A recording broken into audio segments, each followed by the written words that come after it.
You have been Indian High Commissioner to Pakistan. So what exactly your role was and what have you experienced during that phase? Only got there to my post in Islamabad in January of 2016. Fortunately, by then, the attack on the Pathankot Air Force Base had already taken place. There are a lot of Hindus also living in Pakistan. Are they under threat? Many of them say that their lives are not very safe. Particularly, they talk about their daughters. 2022 till about 2024 end, Pakistan had a huge economic crisis, and one of the major reasons was their political turmoil. Out of 78 years, Pakistan had to go to the International Monetary Fund for some help in this foreign exchange problems about 20 odd times. In this long history of 70 odd years, almost for 35 years, the Pakistan was ruled directly by the military. India and Pakistan ever resolved the PoK issue?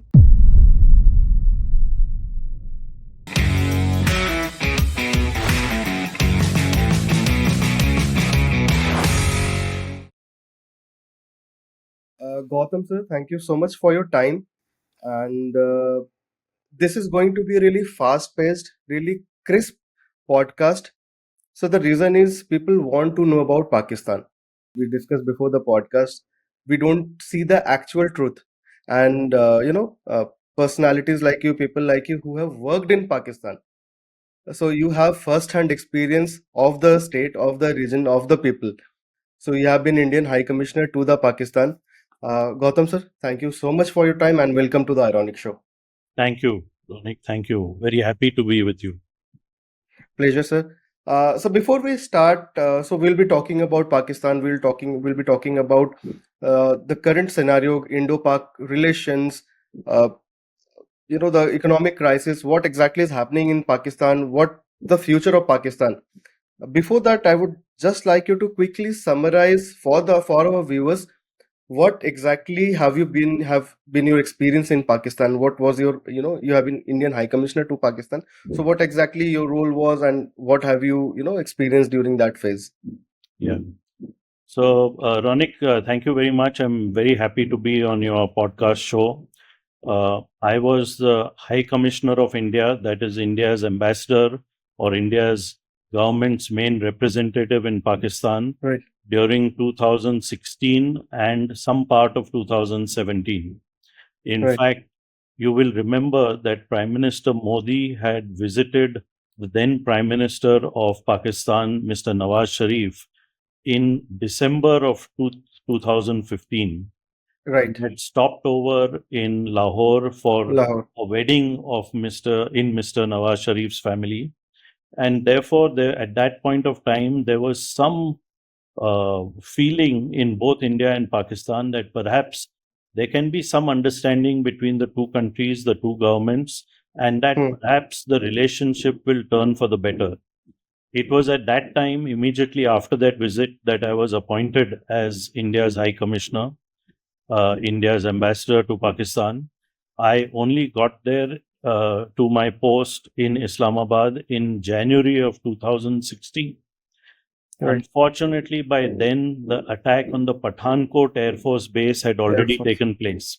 So you can see that, every time there is some hope of an improvement in the relationship between the two countries, something is done by the terrorists. And you know who are the terrorists are Katputli. They are dancing to the tune of someone else. So you can see that something or the other is done every time when there is some possibility of a important breakthrough, an important improvement in the relationship between the two countries. So I was there in 2016 and for some time 2017. And during that period, of course, I met a lot of Pakistani people, a cross section of them, those who are in government, those who are outside government. And unfortunately, through that period, the relationship between the two countries continued to get worse, to deteriorate. What happened was that in early 2016, I think it was in March or April, that this gentleman called Mr. Kulbhushan Jadhav was arrested by the Pakistan authorities, and they said that he's an Indian spy, etc., etc. I think your viewers know the story about Mr. Kulbhushan Jadhav. We, of course, the government of India and India has said that he is not a spy. He was just a businessman who was there in Iran. And then he was caught and handed over to the Pakistani authorities. But till today, he continues to be in the hands of the Pakistani authorities. Then later in 2016, there was, of course, the attack in Uri. And as a response to that, then we had the surgical strike. And we were in Islamabad. I was in Islamabad at that time, and we lived through that experience. After that, there was a tit for tat expulsion of diplomats, not at the ambassador or high commissioner level, but at a lower level. So through this entire period, the relationship between the two countries deteriorated. And of course, very soon thereafter, we took this position, Government of India took the position that we cannot have talks and terror at the same time. And therefore, the talks between the two countries were also brought to a halt. So that was the period when I served in Pakistan. Not a very easy period to be in Pakistan, but absolutely, we were there, we did our job, just as diplomats are doing their job even today, not at ambassador or high commissioner level, but there are 30 people still in our high commission in Islamabad doing their work there. So before we get into the depth of it, so I would just like for the audience sake, for the viewers sake, and for my own understanding also, I would just like to know from you, while you were there posted for almost 2 years, so January 2016 till about November 2017. Am I right in correcting the tenure? Yeah, roughly that is the period. Roughly. So you have lived there, you have interacted with the people out there. So what is the view of a common Pakistani citizen about India? What's their perception about India? No, I think the perception about India in a common man's mind in Pakistan is basically that India has made a lot of progress in the last 30 to 40 years, especially in the post-1991 period, when India's economy has suddenly started growing at a fast pace, that India has moved ahead.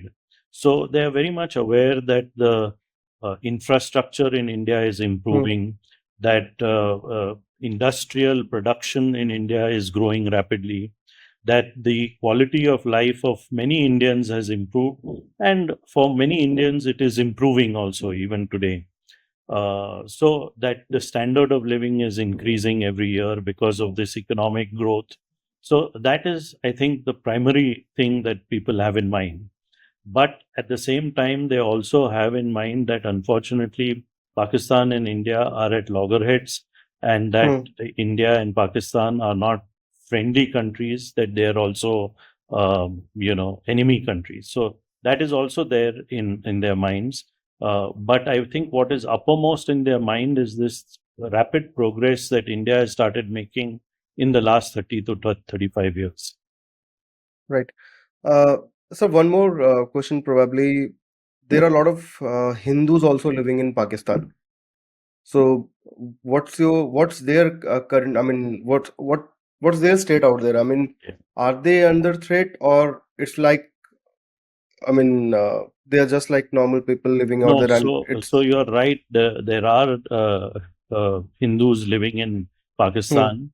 Unfortunately, over the period from 1947 till today, the proportion of Hindus living in Pakistan, proportion of Hindus as a part of the population of Pakistan has come down very significantly. Now it is a very small percentage. And many of them tell us, and also told me when I was there, that their lives are not that safe. They have stayed back for various reasons, because they could not come away to India at that time in 1947. But many of them say that their lives are not very safe. Particularly, they talk about their daughters, who are very often abducted, forced to change their religion, forced to marry with other men from other religions, particularly Islam. And therefore, many of them want to, if possible, get away from Pakistan. Some of them, of course, are doing well, and therefore they may not want to get away from Pakistan. Okay. So coming back to your tenure in Pakistan, so you just mentioned the major events that happened when you got posted. So just reiterating that 2016 Pathankot air-based attacks happened. It was January, I think 2nd or 3rd of January.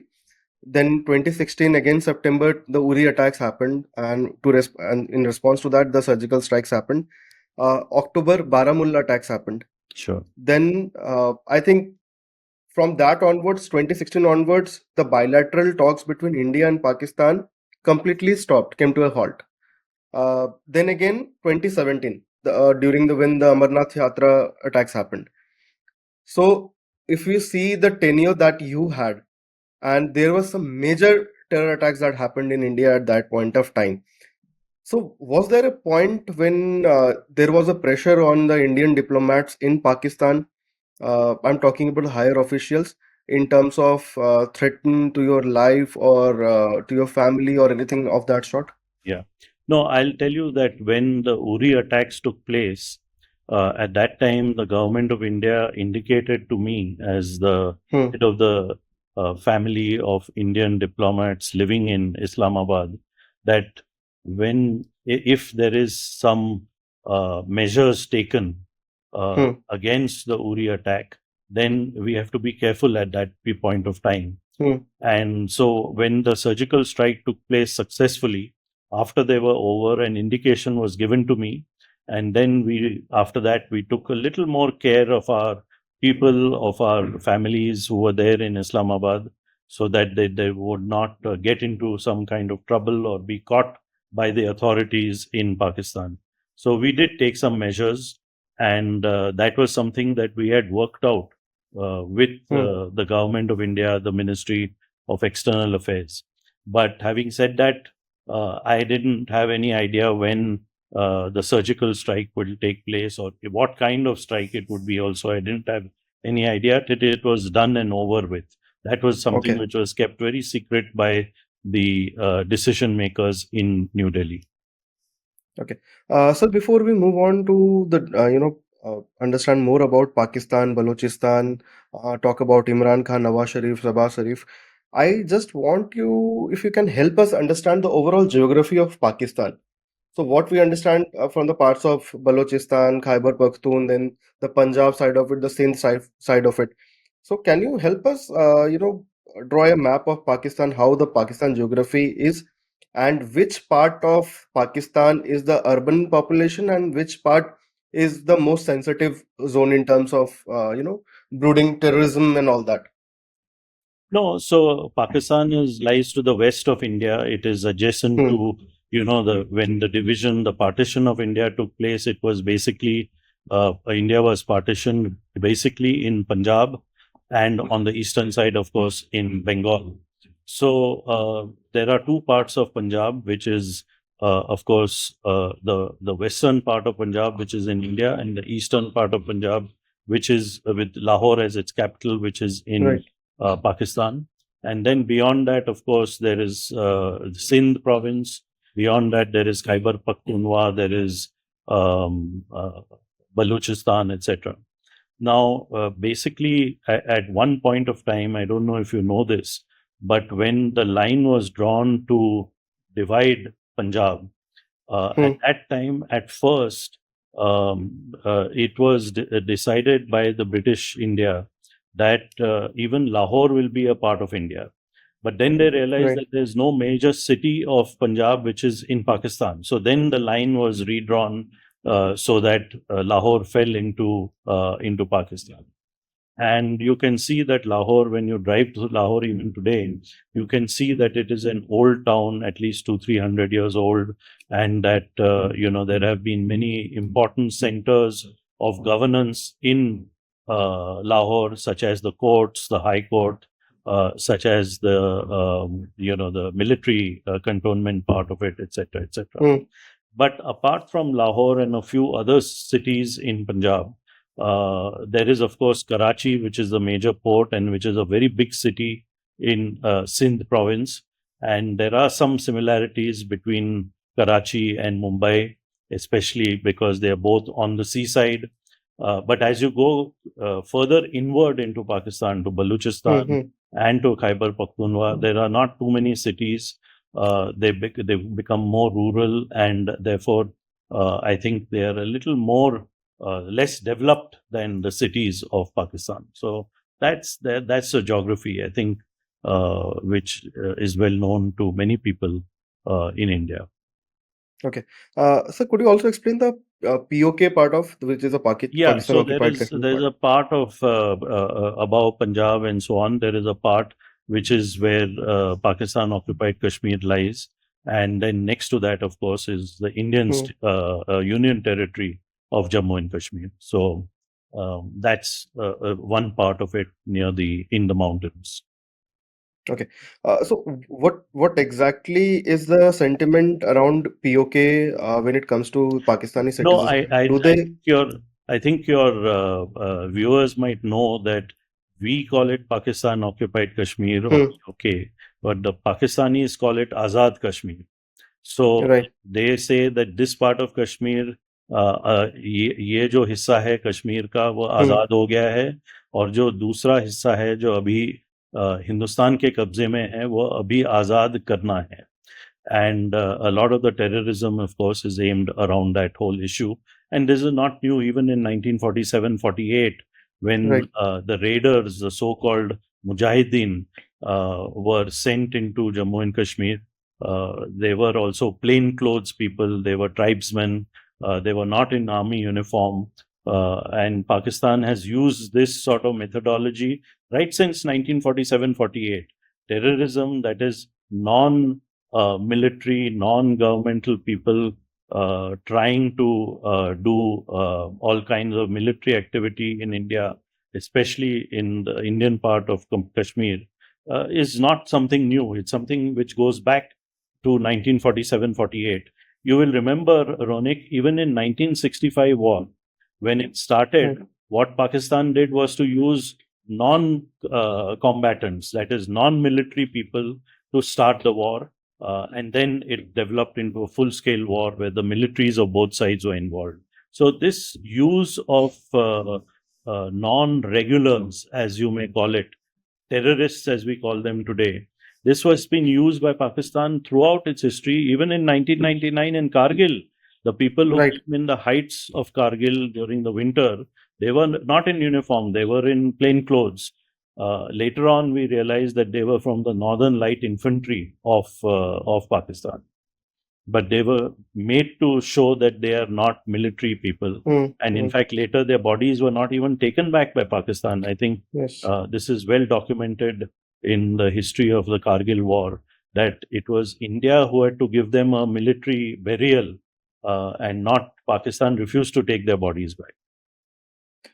Sir, from Indian standpoint, we have seen movies like LOC and multiple others made on the Kargil subject, right?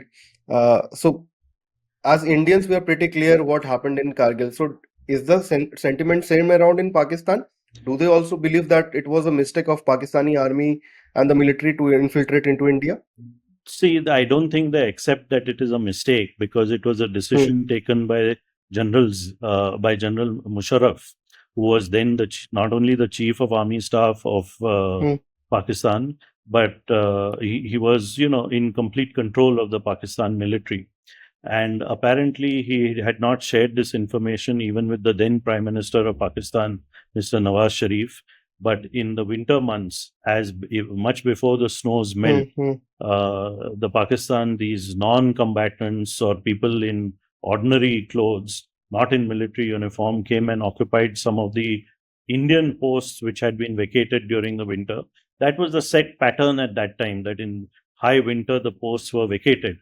But then, of course, the whole Kargil war happened, and we lost 500 odd soldiers and very brave young men. And after that, of course, we don't vacate the heights of Kargil even during winter.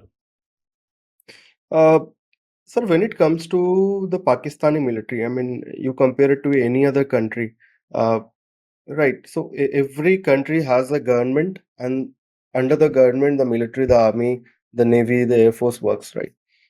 However, in Pakistan, it's the completely opposite. The country is entirely ruled by its military forces. Why is that so? And is that somewhere the reason of this state-sponsored terrorism that happens that they try to promote across the border? So, Ronik, I don't know if your listeners and your viewers will know that when partition of India, British India, took place into two countries, India and Pakistan, Pakistan got roughly 17% of the land area of the British India. But because the British Indian Army was very heavily, there were many regiments and many Muslim officers and soldiers. They got 33% of the old British Indian Army. Why? Because the British told the officers and men in the old British Indian Army that you can choose whether you want to stay in India or whether you want to go to Pakistan. And because they were Muslim officers and soldiers, 33% of the British Indian Army decided that they will go to Pakistan. So it got only 17% of the territory, but 33% of the army. So the overwhelming majority of the army, the overwhelming reach of the army in Pakistan can be seen from these facts. And what has happened is that from time to time, the army, which had some of the best people in that time, felt that they must also rule the country. So in this long history of 70 odd years, almost for 35 years, the Pakistan was ruled directly by the military. So you had, in the 60s, you had a military ruler, General Ayub Khan. Then you had General Yahya Khan, which led to 71.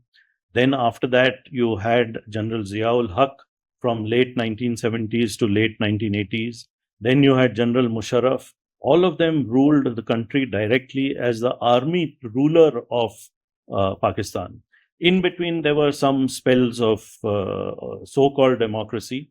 But even when democracy is there and you have an elected cabinet, you have an elected parliament, you have an elected prime minister in Pakistan, the real control over the country is in the hands of the chief of army staff. Because the army, even within the military, compared to Navy and Air Force, is overwhelming majority. And that is exactly the situation you have today, where the Chief of Army Staff, General Asim Munir, is actually running that country. And you can see from the fact that when General Asim Munir made a very important speech just a few days ago to overseas Pakistanis who had gathered in Islamabad, and in that he made some very strong comments. And very soon after that, you have the Pahalgam terror attacks. So I think there is a clear linkage between these two events, and we have to take them in that light. And we can see, in fact, I mean, this whole point that Pakistan is making, that you have a fair investigation into this. This they say every time. There's nothing new. There has been a lot of investigation, particularly after 26/11. Why? Because we were able to catch one of the terrorists alive. That terrorist, his interrogation has thrown up a lot of information. Pakistan first said that he is not from Pakistan. That man said, what is his name? I keep forgetting.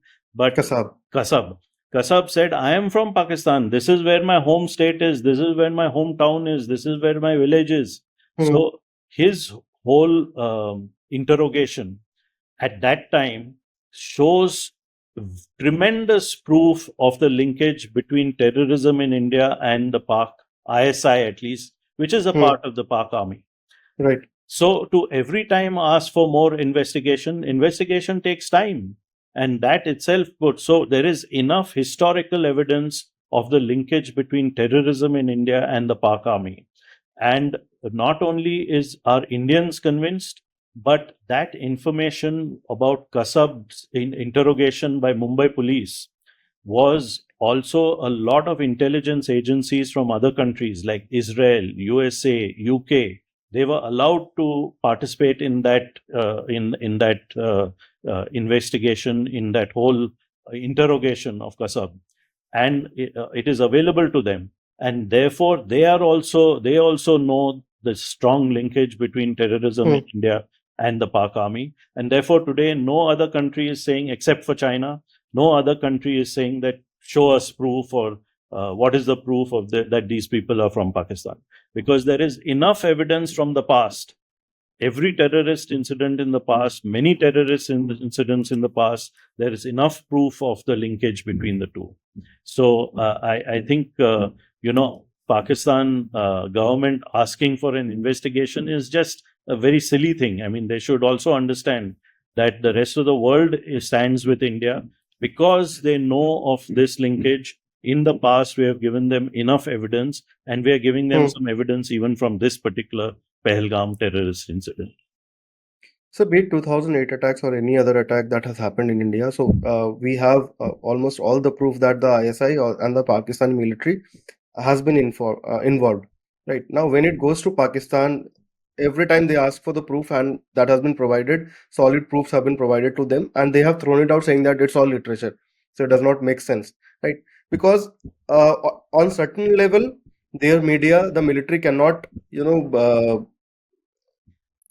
show their involvement or prove their involvement in any sort of terrorist attacks. But however, as mentioned by you, that is completely understood by everyone and anyone now, not only in India, globally, that Pak military and the ISI is involved in all the terrorist attacks that has happened in the past, or maybe that will happen. So given that fact, what are the what are the reasons that the Pak military, ISI is sponsoring the terrorism in the state, and why people are getting influenced by that? Is it somewhere because of lack of education and poverty? So, many decades ago, late 70s, early 80s, I would say, or mid 80s, let's say, the Pakistan Army realized that there is a low-cost operation which they can do. Low cost means something which is short of war. You don't have to have a war with India every time. There is proxy wars. You can do something which is lower cost to them, to Pakistan.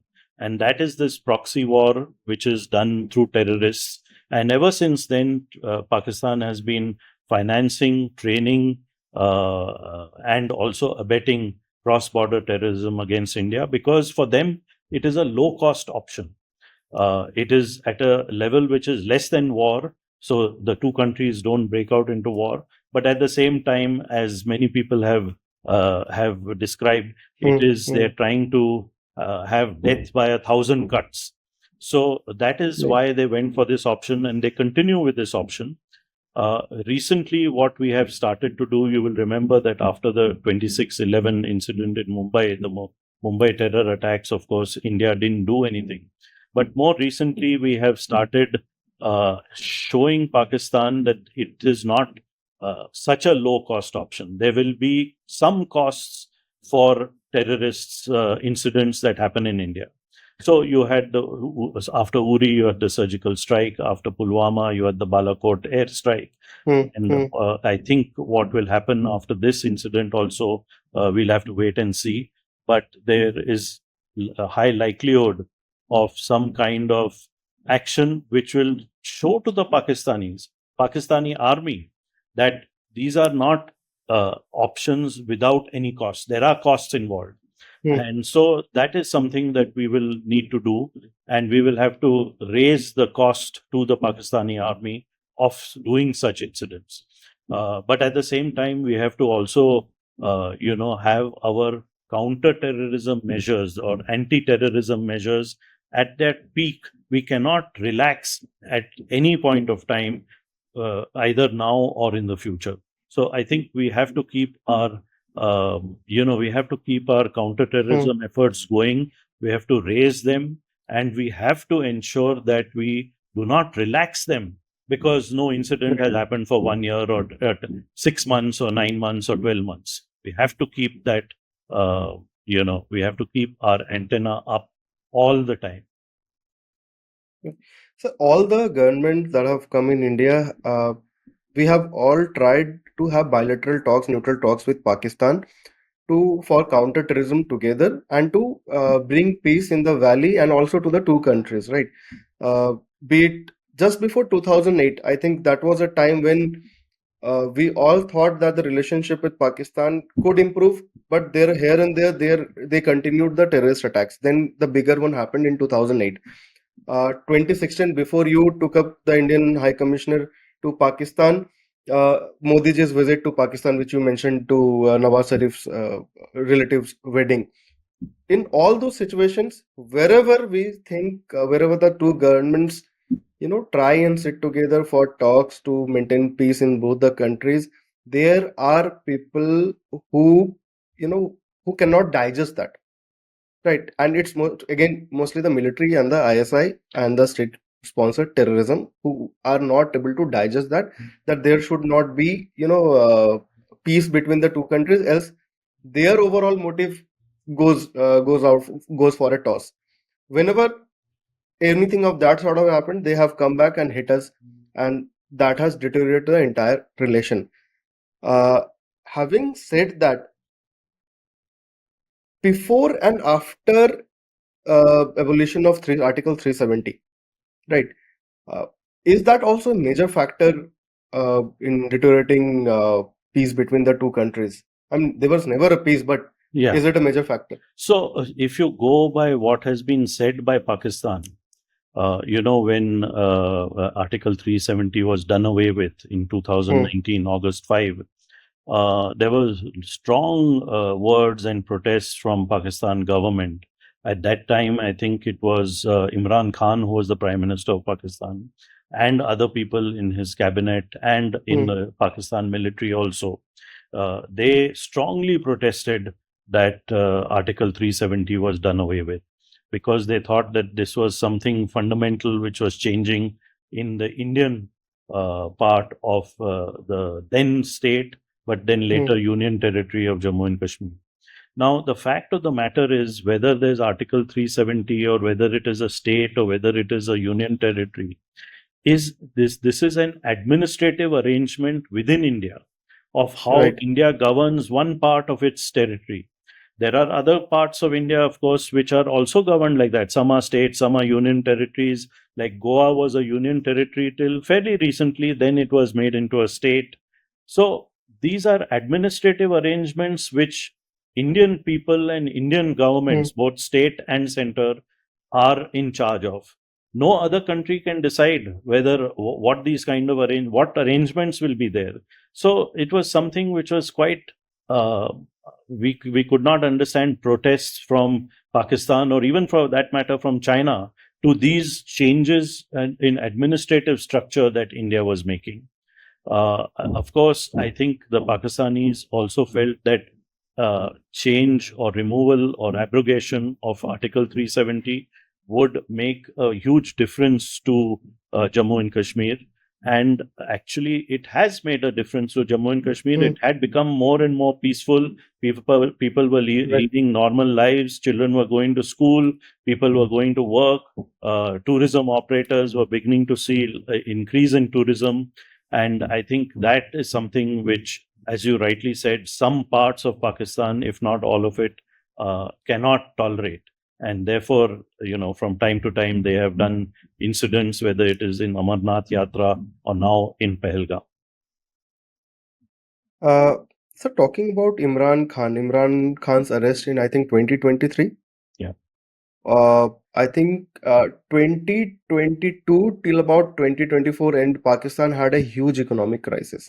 And one of the major reasons was their political turmoil. Their democracy completely went out of the park. So what led to that? What is this unrest politically in Pakistan?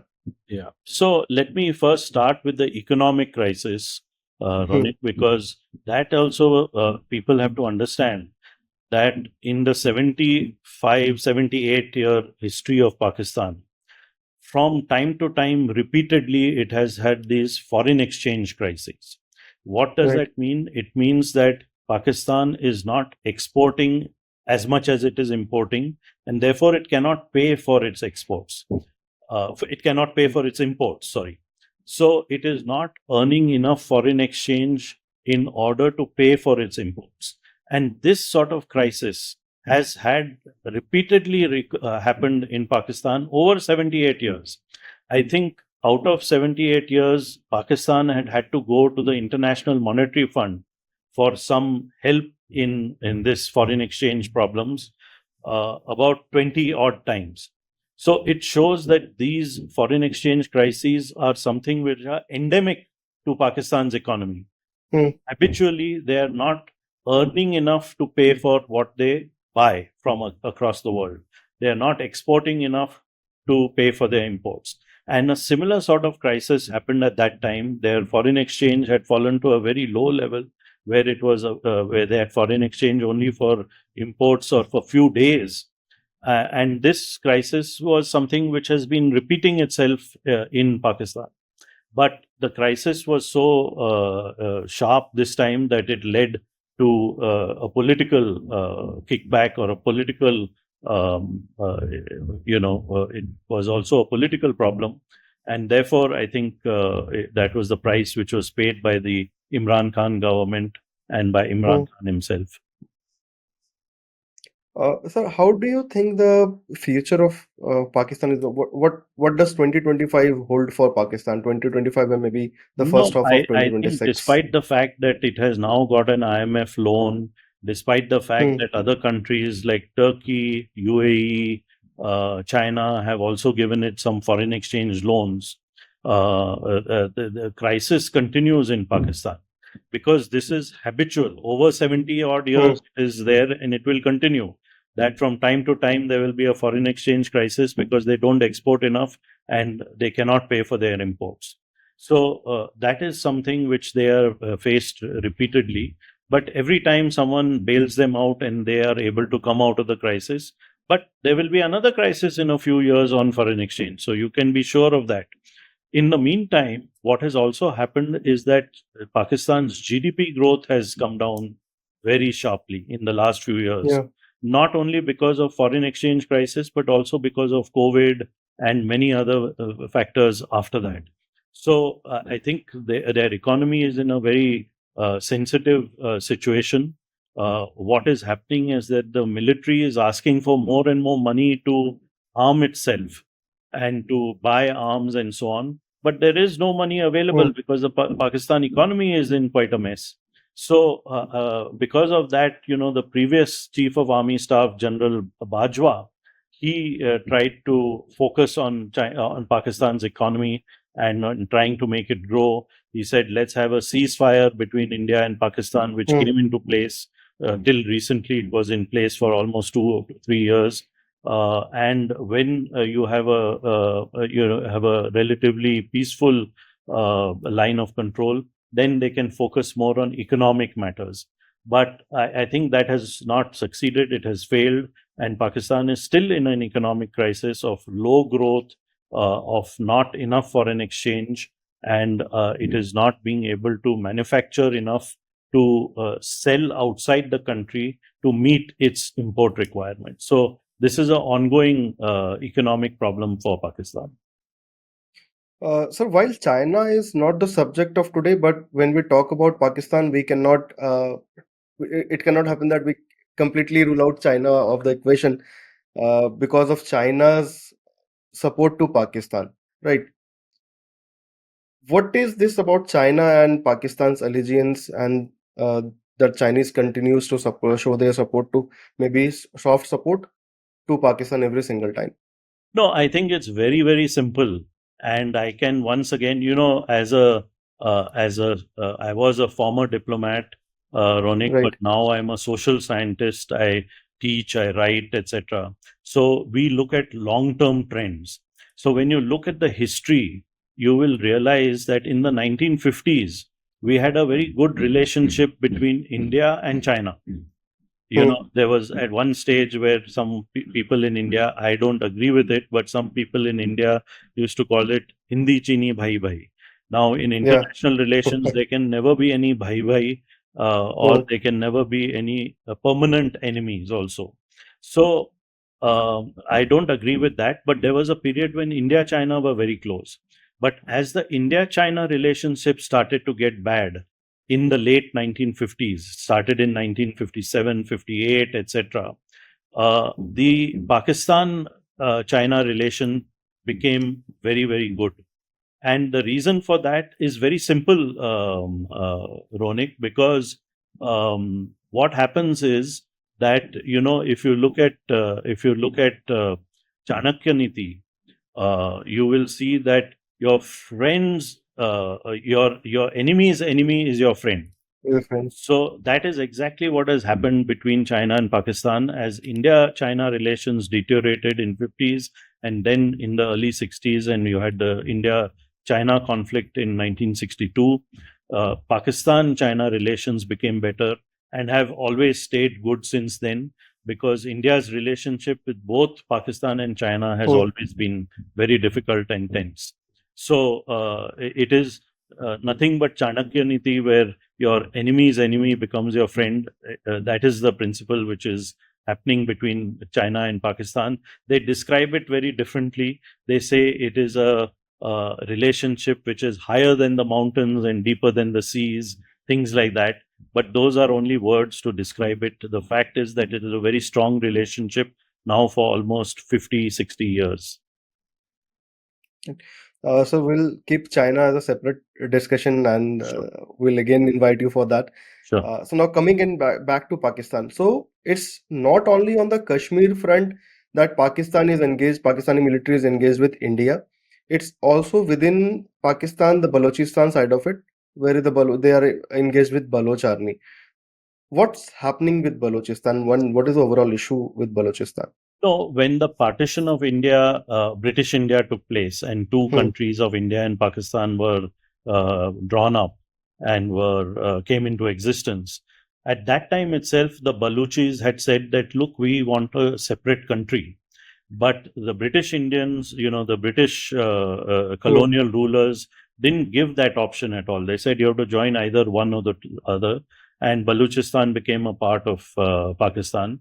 Obviously, they're not very happy with the way they are being governed. Obviously, they're not very happy with the way their economy is functioning. They're not happy with the quality of life that Balochis are experiencing in Pakistan. And therefore, there is a reaction to all that, which we see in Balochistan. And what the Pakistan people or the Pakistan government, what the Pakistan army has done is that they've come down with a very heavy military hand in Balochistan, which further raises the tensions. And there is no way to have a political sort of settlement of whatever problems the people might be having. So, we in India, we always settle this through a political dialogue. There have been parts of India and people in India who have been dissatisfied. But then, there is a political sort of dialogue which is held, and then, they have included themselves in part of a part of India itself. So that is not happening in Pakistan. It is being dealt with a heavy military hand, and that always has a backlash if there's no political dimension to these difficulties or problems that exist between some parts of a country and the rest of the country. So before we end today's podcast, it has been very crisp and very, thorough discussion. But before I end this, I just have three questions, which I want a very fair, answer. Can India and Pakistan ever resolve the PoK issue? Look, my answer to that is as follows, Ronik. It's a little involved. As long as the Pakistan army governs Pakistan, either directly or indirectly, not possible. The moment the Pakistan army becomes like any other army in the world, responsible only for national security and defense, and goes back to the barracks and allows the political personalities of Pakistan, whoever that may be, it might be Imran Khan, it might be Nawaz Sharif, it might be Bhutto, I think there is a possibility of some understanding between India and Pakistan, because people in both countries want to get on with their lives. They want to see their lives improving, the quality of life increasing and improving, getting enhanced. It's the same with people in Pakistan, is the same with people in India. The stumbling block is the fact that Pakistan Army governs that country either directly or indirectly. The moment they stop governing that country directly or indirectly, and political personalities on both sides will be able to come to some kind of conclusion about how to at least make peace and go your own way separately. Okay. My second question is post the Pahalgam attacks now, right? Has Pakistan left any scope for a bilateral peace discussion between India and Pakistan? Look, I think here what is most important, Ronik, is Government of India's position that there can be no terror and talks happening at the same time. Yeah. And here you have had yet another terror incident in Pahalgam, where ordinary Indians from all parts of India, from Kashmir to Kanyakumari to Kerala, and from Gujarat to Assam or Bihar have been targeted. So I think there is no scope at this time for any change in the Government of India's policy that talks and terror will not go together. Okay. My third question is the present government stands against Pakistan and the overall PoK issue Pakistan. How do you look at it? The government is immaterial. Prime Minister, Shehbaz Sharif, etc. All these are not important. There's the Pakistan Army which is important. It is General Asim Munir who is calling the shots. We have no direct or indirect discussions with him. So it's going to be, and I think he has made his views known over the last few weeks or last few days actually in the many talks that he has given. It's available on YouTube. I think your listeners, your viewers can see General Asim Munir's views. They're very hardline, and therefore I think there is no scope at all at this point of time for any kind of peace talks or any kind of forward movement in India-Pakistan relations. Okay. So my last question would be, if there is any possibility of a war between India and Pakistan now post the Pahalgam attacks, is Pakistan's economy or the political alignment at this point, are they ready for a war? Can they sustain a war, most importantly? So I think the answer to that is that Pakistan's economy as well as its military is ready, but it cannot be a war which goes on for a very long time. And I think even India's response, even if there's a kinetic response which is expected by most people, it will be at a level which is less than war. So just like in the previous two instances there, where we kept the level of the kinetic response slightly below a level of going to war, so that you don't have a escalation matrix where the two countries stumble into war. So I think it'll be a response which will be at a level which is slightly less than war, but we'll have to also see how it escalates the situation. Exactly. Thank you so much, Gautam sir. This was a wonderful discussion, very fast paced, and helped us understand what exactly is going on in Pakistan, what exactly has gone on Pakistan. But obviously, there will be a much detailed discussion required on this. So that leaves the scope for again to invite you on the show. And there are so many topics that we'd like to talk to you. Thank you so much for today, sir. And we look forward to hosting you again. Thank you so much, Ronnie. Thank you, sir.